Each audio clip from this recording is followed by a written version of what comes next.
going on, Chuckleheads? I am Corlo Guadagnino. This is DingoTalk, and my guest this week is a man needs no introduction.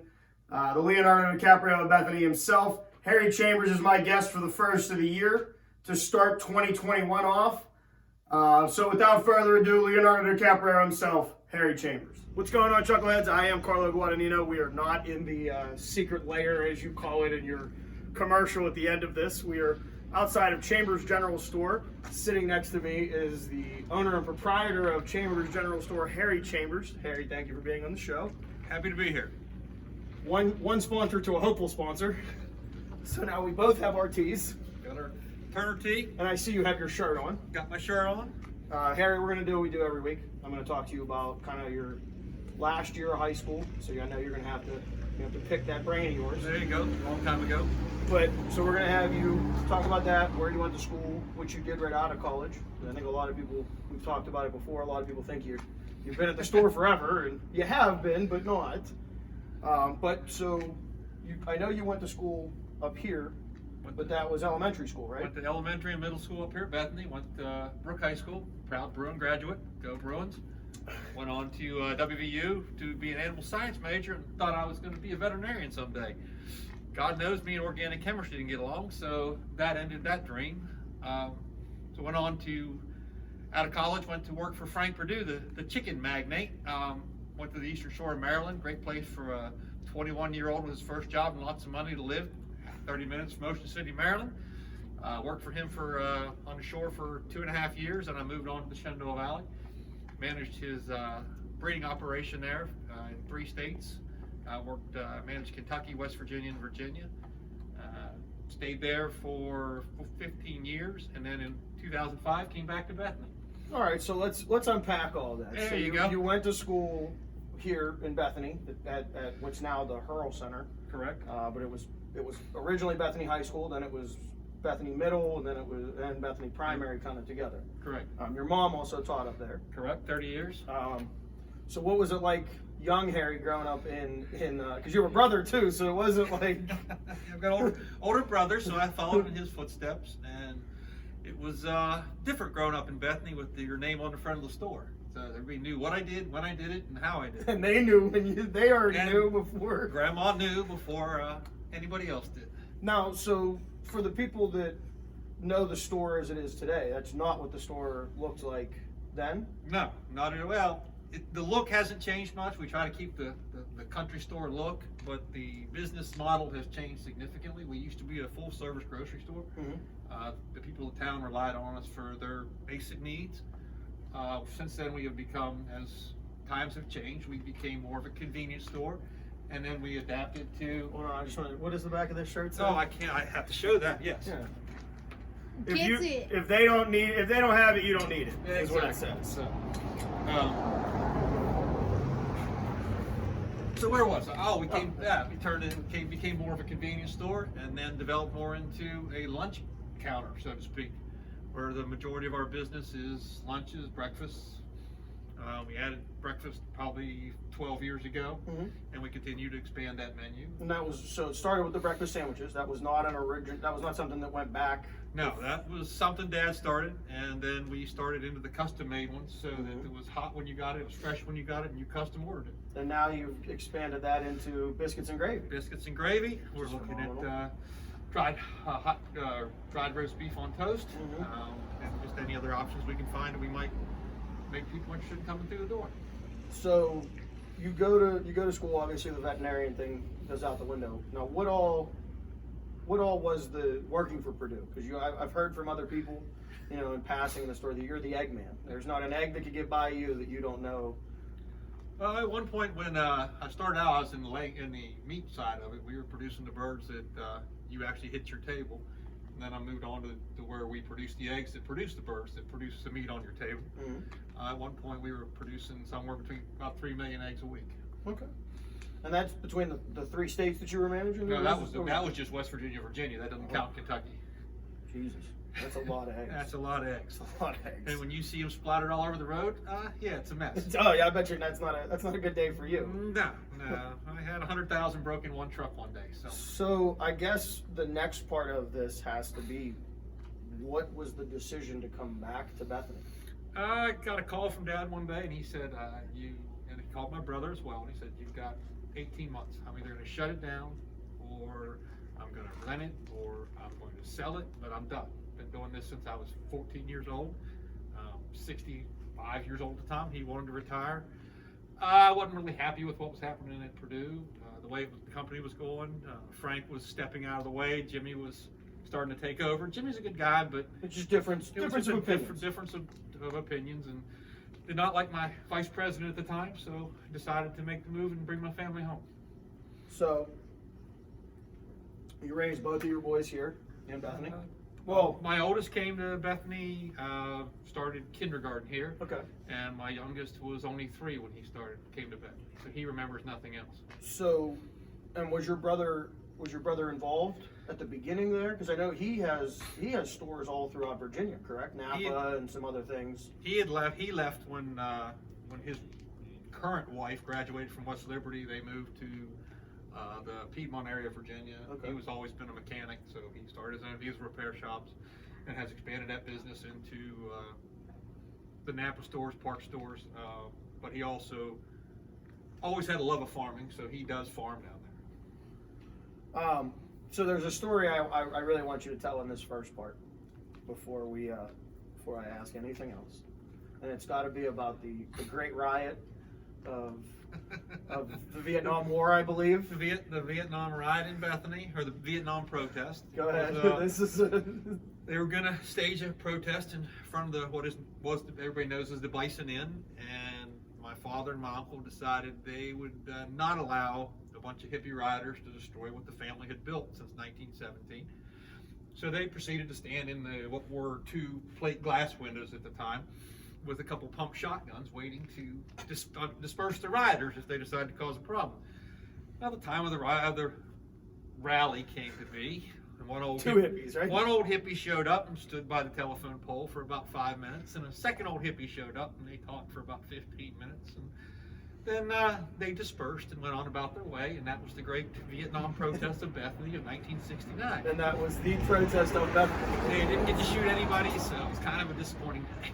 Now, you said that the store since 1917. Now, this is not what we're sitting in front of right now is not the original store. It's not the original store. No, the original store set in the middle of Fairway, which there again your audience would know is the alley running behind the dock of the Commons or the cafeteria or Parkhurst or Chartwell's. Whatever it is today.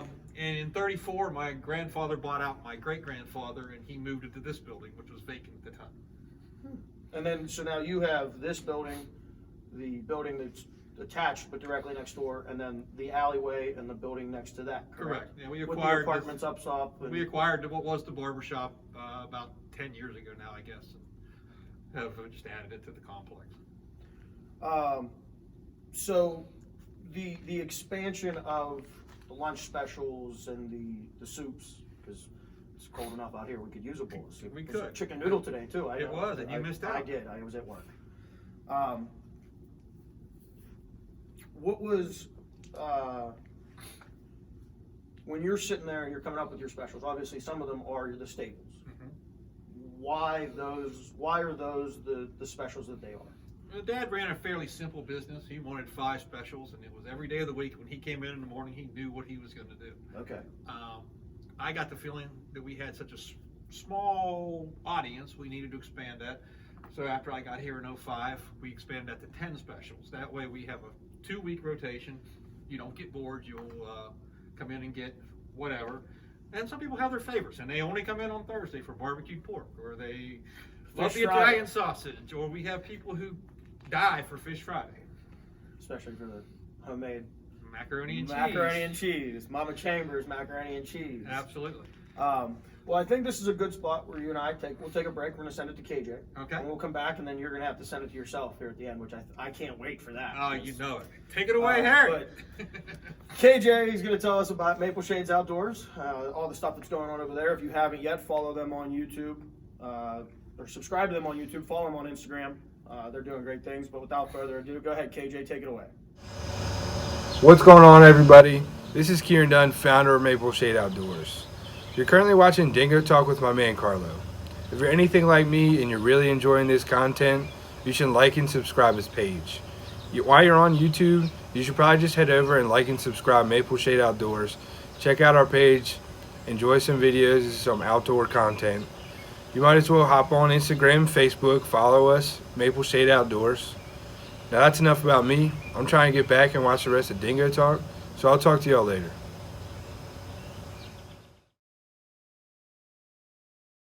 What's going on, Chuckleheads? I am Carlo Guadagnino. This is the Dingo Talk. This is not the alumni tour. He's not an alumni from Bethany, but he might as well be. He's been in Bethany his whole life. Minus the 15 Minus years. the 20 years I was 20 years gone, of yeah. gone, but Okay. math wasn't my strong point. 6 years of college. Yeah. We're shooting this outside of Chambers General Store. Been here since 1917. Well, This building was built in 1904. Has always been a general store. We didn't acquire it until 1934. and it was actually the same people that originally owned the bar, right? Was it the people, they ran the store? No, the people Or that they had actually built the store, owned a farm out Castleman's Run. They used this as the marketing place for their farm products. Ah, But at one point there were 4 stores in Bethany, and a gas station. and a gas station. Now, let's go there. When did the gas station? What is the? I mean, you know, I don't expect you to be like, oh, I know when it left, but like, I'm not sure even when it was built. The gas station closed after I went to college, but before I came back. Okay. That would be 1979 yeah, one of or those 80 years. somewhere. Years down the back there. Somewhere in that neighborhood. So it is 2020. We are all dealing with this crazy pandemic. First, I want to, for everybody out there that has been in the store at any point in time, how's your mom doing with? I mean, I know she was cooped up for a little bit. She was We flying. kept her locked up for about 3 or 4 months, and but she's doing fine. She's handling it well. She has some good neighbors who they're all about the same age, and they keep each other company from a distance. And she's still making the pies. Still baking every week, something special on the deli every Wednesday or Thursday. Mhm. She still makes sure I stay in line Well, as much as she can. as much as she can see from where she is. I don't even know if that was you taking a stab at your mom, or if that was just Harry being Harry. Yeah, just you figure out what it was and then tell me later. So 2020, obviously completely different for you as a store owner. How has it been? Different is a good way of describing it. Very, very concerned when the students didn't come back after spring break. You mentioned the biscuits and gravy. That was my big rollout, kind of bring them back from spring break, something to bring them in. They didn't come back. But fortunately, that still went over well. Mm-hmm. It takes everything to make a business like this in a small community work. If it weren't for the college, if it weren't for the locals, if it weren't for the surrounding countryside, if it weren't for gas and oil, all those pieces have to come together for the puzzle to work. And so far it has. And recently, with all the stuff kind of popping back up, you brought the gas and oil up. I mean, your soups, I've seen them. They're flying out. They fly out of here. They like the hot sandwiches. These guys normally have money in their pockets, and they want good food. They want it fast, and they want lots of it. Which is good for you. Which is good for me. During COVID, we didn't run out of things like everybody else did. So we've picked up some really good, what I hope are long-term customers from further away than I ever expected. I mean, I had people in here from Hickory, Pennsylvania. I had people in here from Waynesburg, Pennsylvania. They were just driving until they found a store that had something.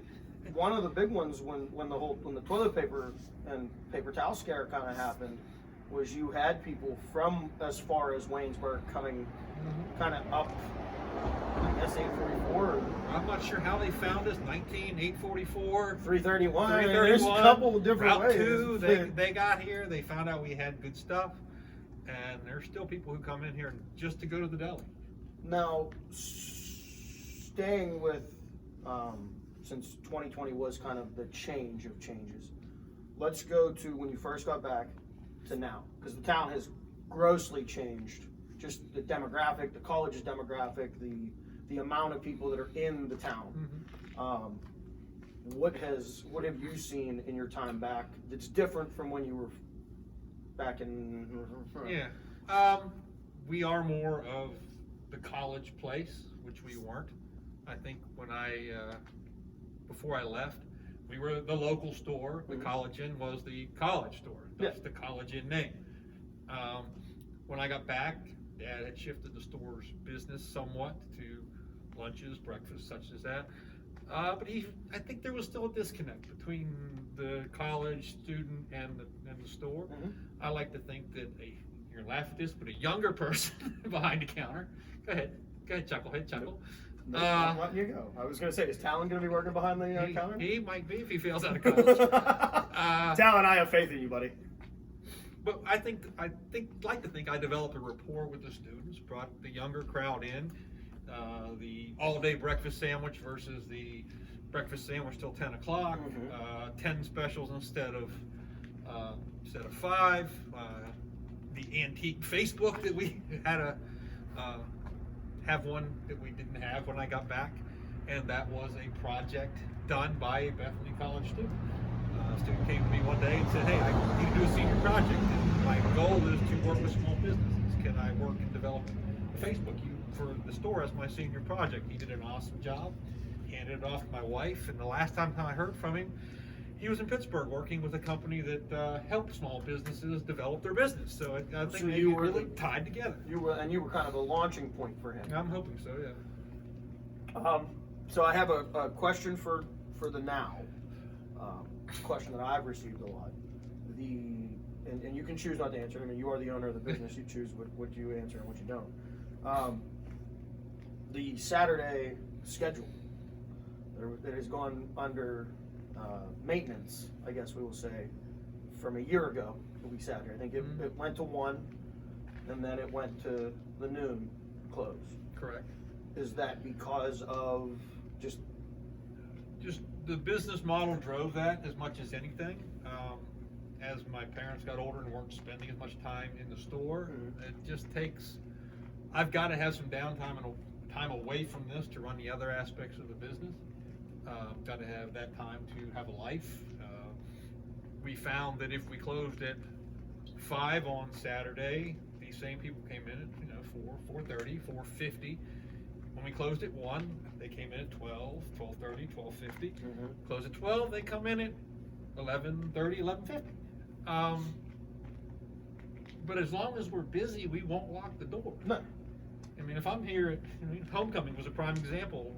Not this past year when we didn't have a real homecoming, but 2 years ago, we were supposed to close at 1 o'clock, and we were still here at 5 because people kept coming through the door. We'll never turn down business. No. So, other than your vast knowledge of, and if people haven't looked, I mean, there's pictures of every historical event I think that's ever, for the most part, that's happened in Bethany. I mean, looking through this window and knowing what's right behind that ATM, because I've read it multiple times, is the trolley. You have the clock tower pictures from when it was redone and whatnot over on the other side wall. Was that your dad wanted that historical aspect, and it was kind of a shared thing, because you have the stories too that are. The dad considered himself the historian of Bethany. He was probably Jack. the last thread that held the whole thing together. Yeah, we still have Jack Hoffman. We're blessed with Jack, and if you need history right now, Jack's the man you go to. Dad couldn't stand to see anything thrown away. If there was a piece of history that came in here, he would find a place for it, because the modern theory is throw it out. It's not new. It's not made of plastic. Let's get rid of it. So, Yeah. And the history you see on the walls is nothing compared to what I got. Well, I imagine. Even your office. I mean, a lot of people don't even know about your office, but just the different artwork and things that get worked in that are. Even your hat. Let's go back. Let's go to the hat that you wear in the commercial that we're going to send it to. It's you guys have found a way to separate yourself from Bethany. It's you don't go with the green. You don't tend, like every shirt that I've seen doesn't really have. The 100th year one it had a green trim to it, but this shirt you went with red. The Shroom Capital shirts you went with, I think the first one was gray. It was a lighter gray, and then now we got a darker charcoal. Yeah. And let's kick into that. You want to pitch? How are we doing on shirts? Are they? They're not going out of here like the 100th anniversary shirts did, but I didn't expect them to. Well, and it's that you don't have the students here where they are probably a bigger market to be buying those, or alumni. And you would be amazed with the 100th anniversary shirts. I don't know how much work my wife did getting them mailed out. I mean, we probably sold half of them by shipping them. People just call in, send us money, and say, "Hey, send me a shirt. I want one." Well, and that leads me, before I'm going to let you do the last bit of the promo, you're going to do a promo for yourself, and then we'll send it to your actual promo. We do have a new giveaway. Thanks to our sponsor here. I'm going to be purchasing 2 shirts for myself, and there will be 2 shirts out there. This is just a preview. I don't know what the criteria. We got to work out the criteria. We'll work that in details, yes. But there will be 2 shirts up for grabs for 2 people that are loyal watchers of the show. Chuckleheads. There we go. I try to avoid saying it in the show, but I have to. Got to. If you're a chucklehead and Harry feels so inclined to pick your name out of the hat, there will be one of the Chambers General Store, if they don't have it, you don't need it shirts, and there will be one Bethany Shrimp West Virginia Shrimp Capital of the World. So without further ado, Mr. Chambers, go ahead and give your last promo and whatnot for the store, for anything that's upcoming, any ideas that you have, and then you are more than welcome to send it off to yourself. Alrighty, well, just hope anybody who passes through Bethany, whether you're a chucklehead or not, please come into Chambers General Store, grab one of our daily specials, grab a breakfast sandwich, which are famous for the kids, 12 hours a day, almost at 24/7. That wouldn't be right. We also have many things people don't know about, and like I said, found during COVID. Ribeye steaks, ground beef, everything fresh, cut to your specifications. We'd love to see you. Let us know you saw us on DingoTalk, and we'll be happy to shake your hand and be glad you came to see us. So now, without further ado, Harry, take it away. You've just watched another exciting episode of DingoTalk with your host, Carlo Guadagnino, recorded live in his secret lair in Bethany, West Virginia. Sponsored by Chambers General Store, the longest running general store in the state of West Virginia. Stop by and see us. We're here Monday through Friday, 6 a to 5 p, and on Saturday, 6 a to noon. Get a breakfast sandwich or our new sausage, biscuits, and gravy. Coming soon, another round of Bethany, Mushroom Capital of the World t-shirts, and new Chambers General Store. If we don't have it, you don't need it t-shirts. Good. Wanna know by now.